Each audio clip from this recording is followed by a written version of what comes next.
തൃശൂരിലെ ചേലക്കരയിൽ ജനവാസ മേഖലയിൽ കാട്ടാന ഇറങ്ങി. പുതുവടി ചിറങ്കോണം പുലിപ്പാട പ്രദേശത്താണ് കാട്ടാനയെ കണ്ടത്.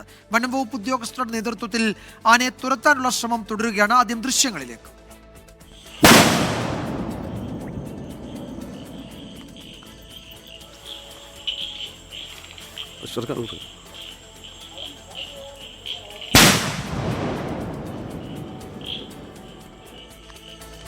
സൂരജ് സജി വിവരങ്ങൾ നൽകും.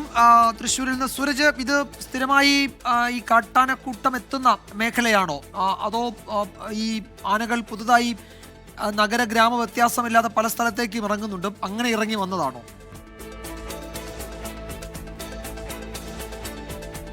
വിജയകുമാർ, നേരത്തെ ആന എത്തുന്ന ഒരു ഇടമല്ല എന്നുള്ളതാണ് പ്രദേശവാസികൾ ചൂണ്ടിക്കാണിക്കുന്നത്. പക്ഷേ ഏതാനും ദിവസമായി തുടർച്ചയായി ഈ മേഖലയിൽ കാട്ടാന എത്തുന്നുണ്ട്. ഇന്ന് രാവിലെ പോലും ഈ മേഖലയിൽ ആന എത്തി വലിയ നാശനഷ്ടമാണ് ഈ മേഖലയിൽ ആകെ വിതച്ചത്. കഴിഞ്ഞ ദിവസം നമ്മൾ കണ്ടതാണ്, ഈ ചേലക്കരയിലെ പ്രധാന സംസ്ഥാന പാതയടക്കം കാട്ടാന മുറിച്ചു കടന്ന് ജനവാസ മേഖലയിൽ ഇറങ്ങി വ്യാപക നാശനഷ്ടം വിതച്ചിരുന്നു. അതിനിടയിലാണ് ഇന്ന് വൈകുന്നേരം ഉതുവടി മേഖലയിൽ എത്തിയ ആന ഇത്തരത്തിൽ ജനവാസ മേഖലയിൽ ഇറങ്ങി വലിയ രീതിയിൽ ഭീതി വിതച്ചത്. ഇതോടുകൂടി വനംവകുപ്പ് ഉദ്യോഗസ്ഥരെ അറിയിക്കുകയായിരുന്നു. തുടർച്ചയായി ഈ ആന ഇറങ്ങിയ പശ്ചാത്തലത്തിൽ വനംവകുപ്പ് ഉദ്യോഗസ്ഥരും അത് നേരിടുന്നതിന് വേണ്ടിയുള്ള മുന്നൊരുക്കങ്ങൾ നടത്തിയിരുന്നു. അങ്ങനെ ഈ നാട്ടുകാർ വിവരം അറിയിച്ചതനുസരിച്ച് Machad range deputy forest officer വിനോദിന്റെ നേതൃത്വത്തിലുള്ള ഒരു സംഘം മേഖലയിലെത്തിയാണ് ഇപ്പോൾ ഈ ആനയെ തുരത്താനുള്ള ശ്രമം നടത്തുന്നത്.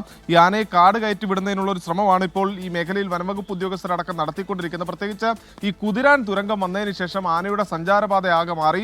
ആന കൃത്യമായി കുതിരാൻ മലനിരകൾക്ക് മുകളിലൂടെ സഞ്ചരിച്ച് ഈ ചേലക്കര ഉൾപ്പെടെയുള്ള മേഖലകളിലേക്ക് എത്തുകയായിരുന്നു എന്നുള്ളതാണ് നാട്ടുകാർ പറയുന്നത്. എന്തായാലും അതിനുശേഷം തുടങ്ങിയ കാട്ടാന ശല്യം അത് അതിരൂക്ഷമായി മാറുന്നു, കൂടുതൽ മേഖലകളിലേക്ക് എത്തുന്നു. ജനങ്ങളെ സംബന്ധിച്ച് വലിയ ആശങ്കയാണുള്ളത്. എന്തായാലും ഇപ്പോൾ ഉതുവടിയിൽ ഇറങ്ങിയ ആനയെ കാട് കയറ്റാനുള്ള ശ്രമത്തിലാണ് വനംവകുപ്പ് ഉദ്യോഗസ്ഥർ അടക്കമുള്ളത്.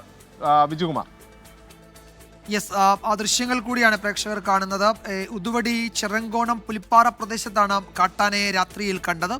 അവിടെ വനംവകുപ്പ് ഉദ്യോഗസ്ഥരും ഒക്കെ ചേർന്ന് ഈ ആനയെ കാട്ടിലേക്ക് തിരികെ അയക്കാനുള്ള ശ്രമം തുടരുകയാണ്. ഈ മേഖലയിൽ കഴിഞ്ഞ കുറച്ച് ദിവസമായി കാട്ടാനകളുടെ സാന്നിധ്യമുണ്ട് എന്നാണ് നാട്ടുകാർ പറയുന്നത്. സൂരജ് സജിയാണ് വിവരങ്ങൾ നൽകിയത്.